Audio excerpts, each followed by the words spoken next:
Hello, welcome to the Gaming Sound Podcast. My name is Pedro, and today I'm joined here with my guest, Victor, also known as Victor Redfield of the Ready Pending Podcast. So, Victor, Hey, what's up, guys? how you doing today? I'm good. I'm doing fantastic. We just released the Dying Light rated review, and so far it's giving positive feedback. That's what I wanted because I want people to be blunt about that specific stuff. Because since it's the first time I do it for like a video review, I mostly do written. This is like my first. I edited and I basically did everything. So it actually went well. So far, it's going well. Now, how about you, man? How was everything? I see that you got your own podcast show. That's fucking awesome. Oh yeah. Can I curse? Can I actually Sure, curse? curse. Okay, fuck yeah. Well, me and Victor have known each other for a couple of years now, and Yeah, it's cool, man. yeah, it was like what 7, 8 years ago. Yeah, no, it was like we met. It was WrestleMania 23. That was 2007. I like how you remember by WrestleMania. Yeah, WrestleMania 23. It was 2007. It was when whatchamacallit, it was when Shawn Michaels versus John Cena for the WWE those title. Those were great days. Those were the great days when WWE was actually good. Yeah. But anyway, even though we like to be positive here and have a good mood kind of show, we had to report on the news, and sadly, this past few days ago, Montiel from the Rooster Teeth has passed away at the age of 33 years old, and it's a big loss in terms because of how talented he was and how his work ethic was really inspiring to many people. Completely. And it's completely sad that such a creative genius as Monty Ohm, when not the first time, because when I saw Red versus Blue back then, and I didn't know that it was his work, because back then I know that he worked at Midway, but not much else. Just when I saw the video from Haloid, it's Halo versus Metroid kind of thing, kind of video. I don't know if you've seen it. Oh, it's fantastic. It's amazing, and it's one of the, you can say it's one of the inspirations I have to do Storytale, and which is this universe that I'm creating. I'm actually writing on doing, if I have the time with, I don't know, source filmmaker, take these characters such as Samus. I'm sorry, such noobish, such as noobish answer. Snake from Metal Gear. Snake. Who else? These different characters from all these video games and make it all into one universe. And it's something I've been writing for the past like 8 to 9 months. No, I lies. I think it's more, because it was when I think it was I was in Photoshop class from last year, and I did this I did this montage of pictures, I think it is, and I actually put so many video game characters in it that I actually created a universe, if you call it, with that only picture, and everybody was excited. I actually won third place for that photo. I don't know how, but I really don't, but I actually won third place. But not moving from that topic, Monty Ohm is one of the inspirations of many people who are actually animating, drawing, making stories and stuff. And it's actually really sad that he passed away completely. Well, he will surely be missed by many of his fans and friends, and we hope that Rooster Teeth can recover from this, since Rooster Teeth tends to be a very comedic channel, and to see them having the struggle. And I listened to their podcast earlier today. So it was happy to hear those stories of him just being kind of like in a way he was kind of like a freak. He was always trying to find something cool, something new to create. He was trying to figure out how things worked, and just to see that's not going to be happening anymore, it's kind of sad. Yeah, it is completely. I think nobody has that creative side that Monty had.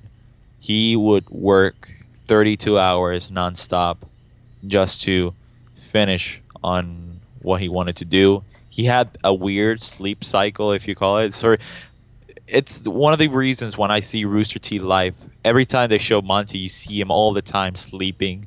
But I'm pretty sure it's because he loved this so much that he wouldn't give a crap if it wasn't sleeping. He wanted to finish it, and he has so many ideas to bring, and it's actually really sad. Yeah.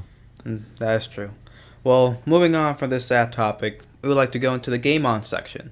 And this topic for this week is what the F moment. What is the most weirdest moment you had at playing the game that you just felt out of place? You felt shocked and Like you just reacted. shocked, as in any type shock. Like, what the fuck is this? Or It can uh, it depends on how you take it. It can be like, oh my god, what the fuck is this, or you just didn't expect that. Oh, it's kind of like a surprise. So it just depends on how you take it.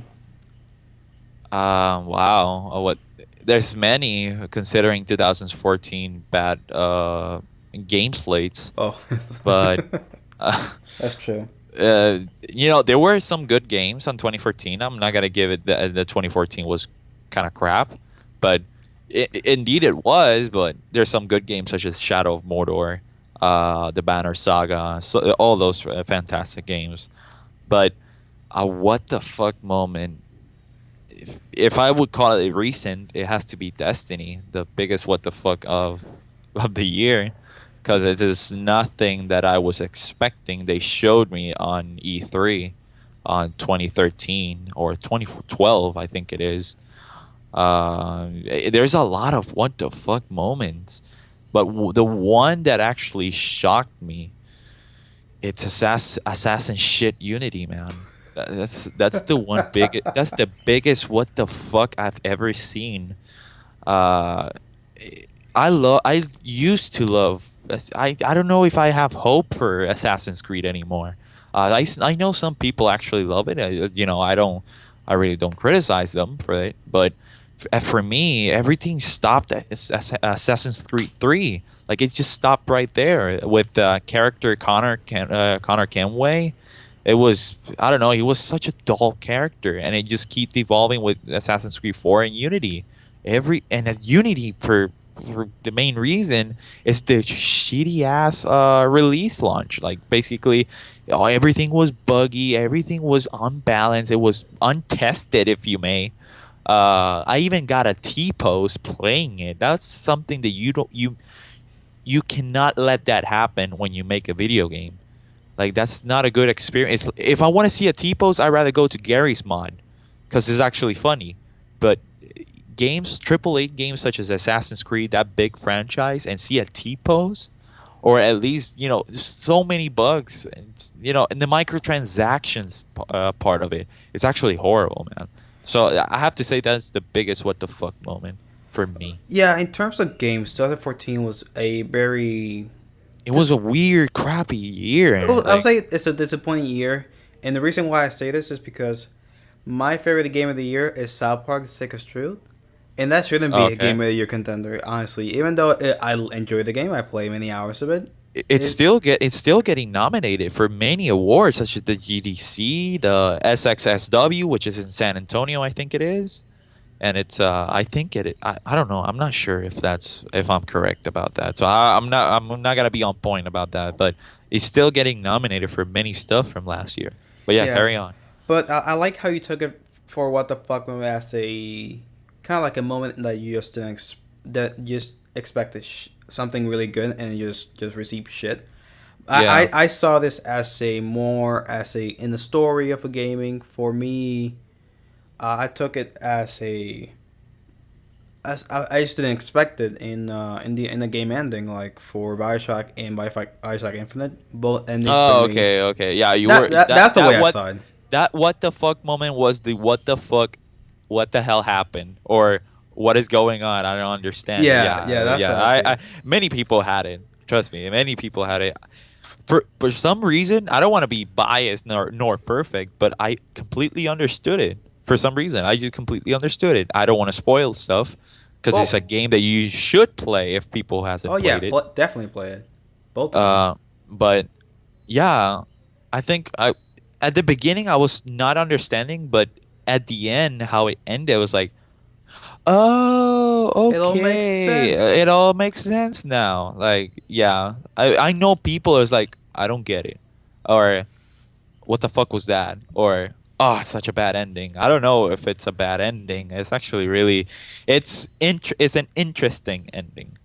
Yeah, I'll say the list. But also, when you were talking about like this year, well, last year being a very disappointing year, you said one of the great games was Shadow Mordor, which I completely agree. It's amazing. But that ending though, Yeah, that was the thing. I was like, what the hell, it's man? not about the ending. It's about all endings that are happening this generation for these past 2 years or three. We be if you see a satisfying ending, it's really weird. It's really rare that you see a satisfying ending, because it all, if you can call it, it all started with Mass Effect 3. I remember that. If you may, Mass Effect 3, and all these type of games are getting like, oh, the ending could have been better. Oh, the ending sucked. Oh, the ending was kind of fucked up. I didn't get this ending, such as Bioshock. I didn't get this ending. Oh, this ending was amazing, in which is really, really rare, and What I do you think of the quote Last of Us unquote. ending though? Uh, Again, like Bioshock Infinite, it's an interesting ending. I could say it could have been better, but I trust what Neil Druckmann does. I completely trust everything he does. He's an amazing writer.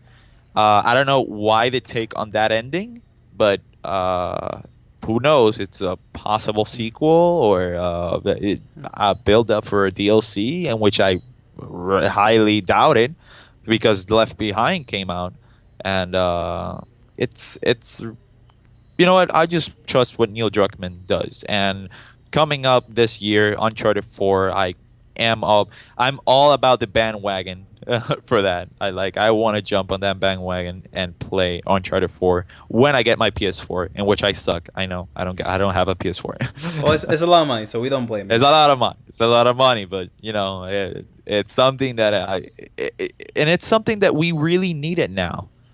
And because you see that 360 and PS3 era, they want to kill it already. You can see it because they're giving us, such as Shadow of Mordor. You see Shadow of Mordor on the 360 and PS3. You see those horrible frame rate drops.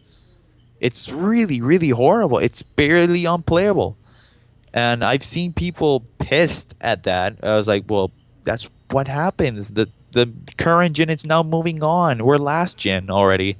Like, they want to move on, and now that news popped up, ending this topic, if you want to end it, e- the news popped up that the Rise of the Tomb Raider for the 360, somebody else is going to do it, not Crystal Dynamics, which is really, really weird. Like, okay, so if somebody else is gonna do it, but is it gonna be all the same, or they haven't put any thoughts about it. So, as in for that, yeah, it's one of the biggest what the fuck moments, and it has to be that it was a disappointing year, and it all started with bad endings. But for Last of Us, finishing your question, like Last of Us has to be the another interesting ending, but it could have been better.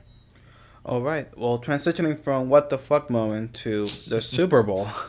Oh, the Super Bowl. Well, the Super Bowl like is a big topic because there are many aspects of the Super Bowl. There is the actual game. There is the commercials. There is the Yeah. halftime show. So let's focus a few things at a time. For now, let's Right. focus on the game. The last a minute of the game.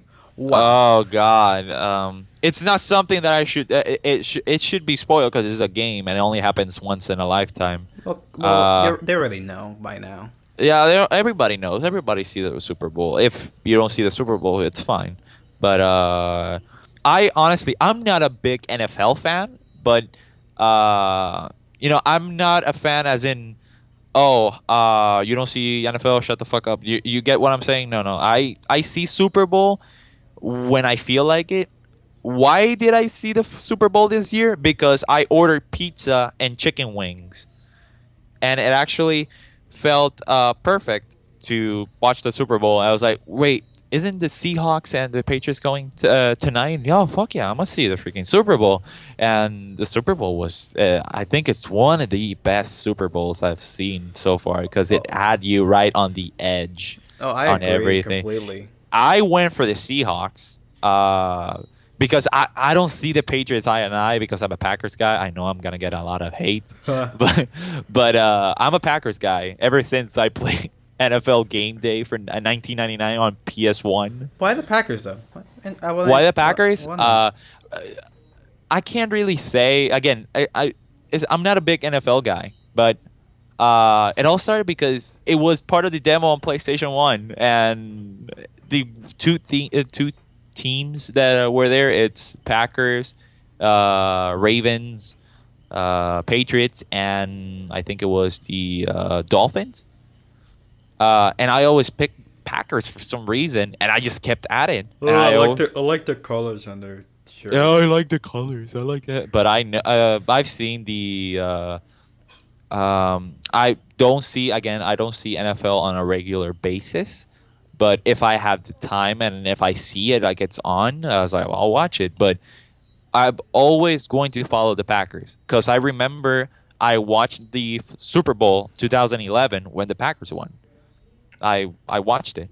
Why? Because I love Packers. I don't have a valid reason. I don't think I do, but for some reason I just like that team. Even when Brett Favre was in that team. Brett Favre. Yeah, Brett Favre. I'm sorry if I fucked up there, but yeah. Just because of that, I think it's yeah, it's green and yellow, and it has a G. It looks like a G. Anyways, with the Super Bowl, I thought it was a really great game. It had a lot of Yeah, intense no, moments. those last moments were, you can say, going back to the what the fuck moment. That ending was priceless. Even if I went to see, if I liked Seahawks, even though that how they came out with that, rioting, if you call it, I didn't like that. That's Yeah, unsportsmanlike. but that was the aftermath of what happened. Basically, the quarterback Russell Wilson threw the ball for like 20, 30 yards, and someone was able to catch it, even though they fell and the ball was still in play. I thought that was an amazing catch, and that Yeah, like, and it was fair. So it was like, okay, the game is over. There's no way they can fuck this up, right? yeah, Nope. So the coach at hand decides to make a call that instead of passing it to arguably one of the best running backs in the whole league, yeah. Marshawn Lynch, they decide to throw it at the 1 yard line. Yeah, And that is they the biggest stupidity I've seen. And I see now, I saw right now a meme that says, "Hey man, you want to win the Super Bowl?" And it had the quarterback from the Seahawks says, "No, I'll pass." Get it? Oh my uh god! I saw it just like psst. right now. I saw it. I was like, "Oh, this is the perfect Oh, moment for it." But I'm gonna put some yeah, drum rolls on the background. the Seahawks would have won. I think it's for 2 years in a row. Yeah, they Uh, won last year. it would have been 2 years in a row if you gave that ball to Marshawn Lynch and let him be the Terminator and just like balls out crazy, just freaking tackle all that shit. Just to it's like what 1 yard? It's like they can actually like push forward and just touch it. That was Yeah, really just that was just really really stupid just call. take a step. That was a really stupid call, dude. I don't know why the coach were thinking, but it was a really stupid call. Yeah. And the way, and they had the opportunity there, but they fucked up there. And I liked it. I liked this Super Bowl in particular because it was just fantastic how it just kept you under the edge. I was like, you saw Seahawks dominating the Patriots like in the second quarter. Um, just you can see that how the table turns and just Patriots won, just like that, because Yeah. of a bad call. And that was, I think, you could say that it's the biggest bad call in NFL history. I don't know if that's even a word or a I think sentence. it's probably at least the big like the most baddest call in Super Or Bowl the history. biggest fuck up in NFL Oh history. yeah, fuck up, yeah. And also another aspect of Super Bowl are the commercials. And do you get to see the commercials, Victor? Uh, I I didn't see the Super Bowl on TV this year. I saw it like right from NBCSports.com, like from a stream. Okay. I saw it from a stream, but they did have a segment, like another page that said, click here to see the Super Bowl ads. I was like, all right, I'm going to click it there. And I saw the Terminator Genesis one. I saw the ones that I actually cared watching Mm-hmm. because people told me, even when I was reading on Twitter, even Angry Joe was like, "Ah, this freaking NFL advertisement, like they all suck, like all the commercials sucked." I was like, "Oh," and I heard that there's like problems with those commercials, such as the Coca-Cola one. I actually read. I was like, well, Coca-Cola. I actually spilled Coca-Cola on my computer, so I can see the Coca-Cola thing on my screen. Nothing happened. Prepare. Wait for my lawyer to call you. I was like, what the hell? But it was really really stupid. But I saw the movies such as the Terminator Genesis and all their stuff. So for ads, I only saw it because they had a little segment. That was pretty much it. Yeah, like for here, I enjoy watching the ads because sometimes I think they're funny, sometimes I think they're really bad. And there's a particular ad, I don't know if you've seen it. It's from Nationwide. Nationwide is a insurance company here in the United States. I don't know if you are familiar with it, Victor. What is it? Nationwide? Yeah. Nationwide It's on on the other your side. yeah, I'm pretty sure. Yeah, but they had a commercial in which they had this kid with his dog, little kid, that's probably like 7 or 8, even 10 years old, No. and he was just talking. He's like, "Oh, like I'm never gonna be able to do this and this and this." And talks about his adventure about flying in the sky, be like riding a boat, and you see like him actually doing it. And he's like, "Oh, Yeah. I'll never get married." It looks like a kind of like a funny commercial, right? And you know what the kid says at the end? I won't be able to do any of these things because I died in a preventable accident. The hell? Yeah, and and then like it showed like it showed a sink full to the brim with water. Yeah. It showed a TV falling into the living room. Like it showed a bunch of different things that you think kids will be dying of, and it was just so dark. Boom. The hell? I'm even like, I need to see this shit. What the hell? Check it out because it was really dark Yeah, and it caught me off guard. yeah, I'm gonna see that because that was really really. That sounds really weird. Yeah, and yeah, like it has commercials like that, and then it has commercials like the Jurassic World commercial, which I I love that commercial. I love that one, and I don't like the game, but I like the whatchamacallit, Clash of Clans. yeah, the Clash of Clans, Liam Oh, that Neeson was an one. awesome commercial. That was an awesome commercial.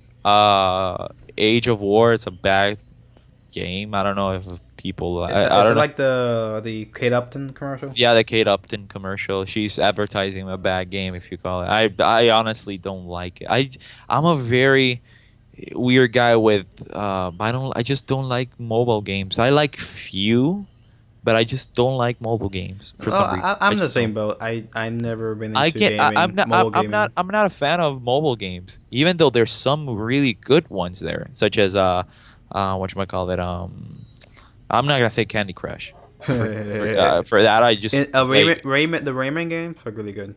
I haven't tried that one, but there was one that a friend of mine showed me, and it was all like a ball you shoot with crystal.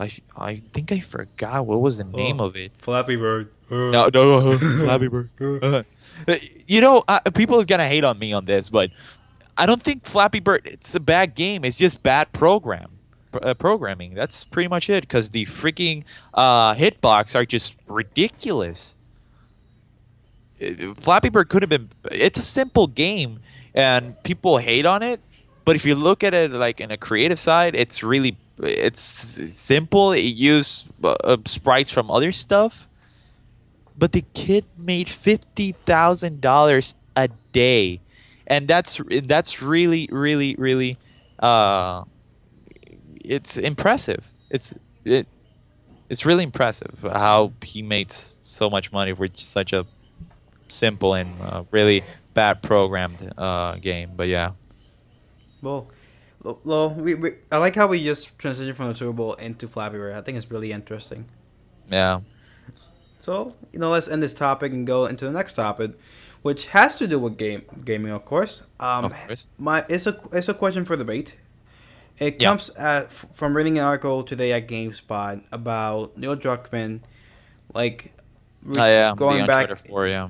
for Uncharted 4, like they're say they might not be able to make the game at 60 frames per second. And my question is, why is 60 frames 1080p important in games? I would like to know your view on this, Victor, since you are studying to become a game developer. Uh, why is it so important to 60 frames per second 1080p? Uh, it's not that it's important, but it's about what people want. That's the problem. Yeah, like if you want to deliver a product, even if I do it on 30 frames or 24 frames per second, and it's actually really beautiful, it doesn't need that 1080p capacity. It can be 720. It just looks as beautiful. But remember, it's all about it's supply and demand. Yeah. People are demanding 60 frames per second and 1080p quality. Even now, supposedly, this is a rumor, quote unquote. Supposedly, this year, PlayStation 4 and Xbox One, Netflix predicts. So, like again, this is a prediction, and it could happen that these consoles actually have 4K capability. And it's really interesting how you see that, because PC is doing the 4K now, but now that everybody wants a little more quality. Oh, I can't see pixels. Remember, it's all about, you can say evolution, but 60 frames per second, at least for whatchamacallit, Uncharted 4. Yeah.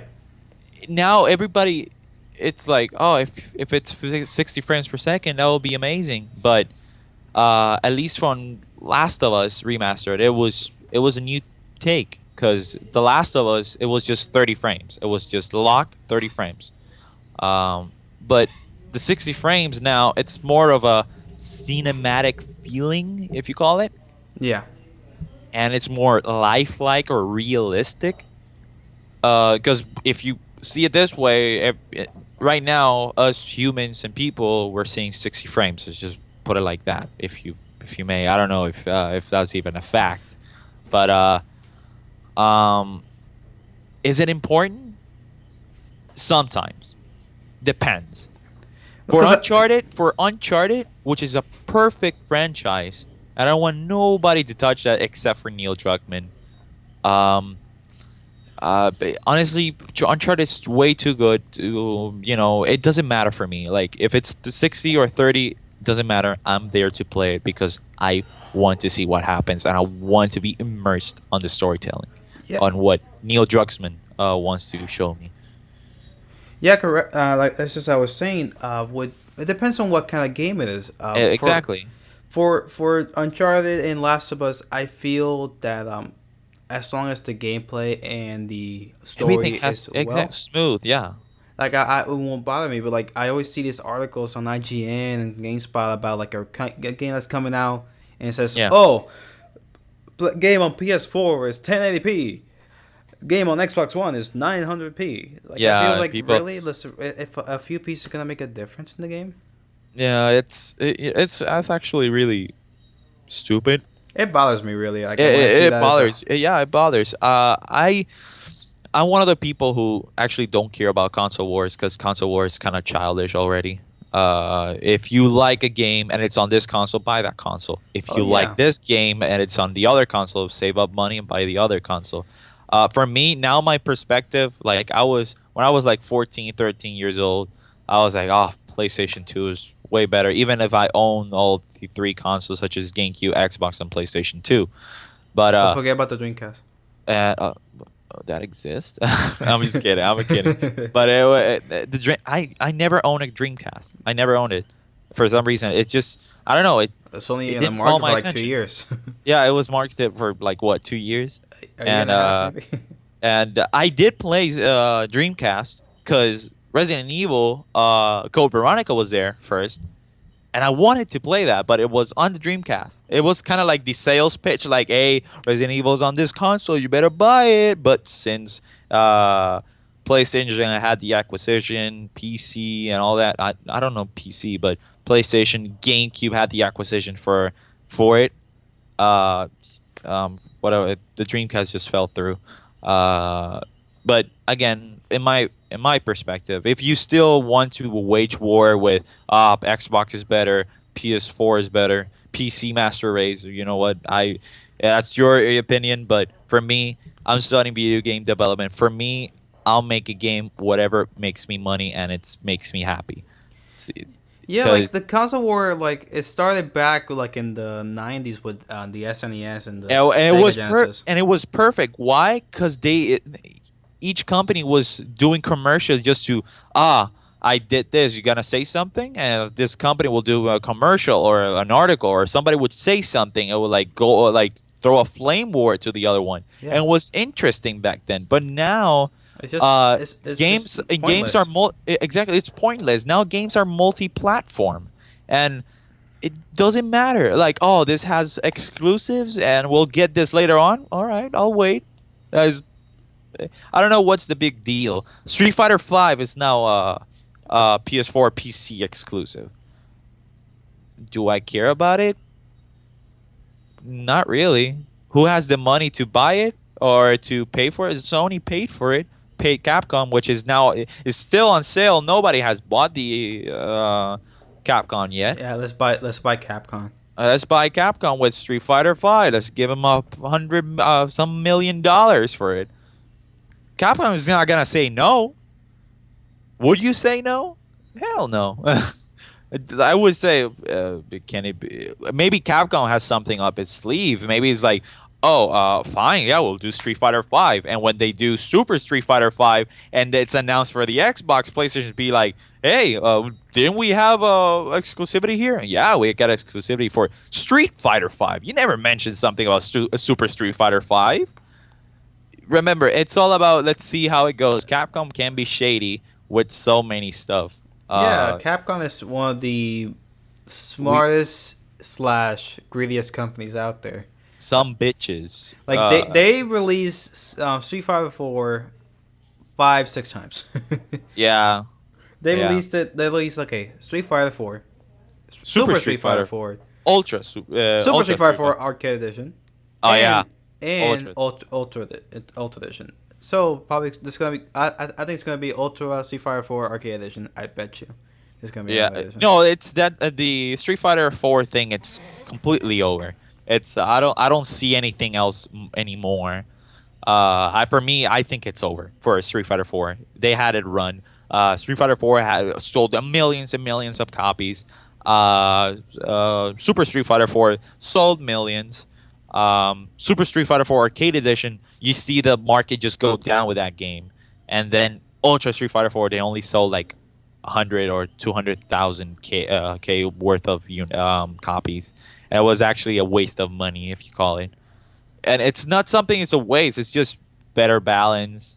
Uh, New, I guess, new character for skins. Basically. And you can see the asshole-ness, if that's even a word, when Marvel vs. Capcom 3 came out. Like, there was no updates. 3 months later, we get Marvel vs. Capcom 3, what? Ultimate Mortal Kombat? Yeah, Ultimate. Mortal Ultimate. Kombat, what the fuck? Ultimate. Marvel vs. Capcom 3, and we get other characters. It's like, what the fuck? It's bullshit. And you don't get any updates to fix some stuff. No, they just pass those updates to the next game to fuck you up. So fuck you, give me money.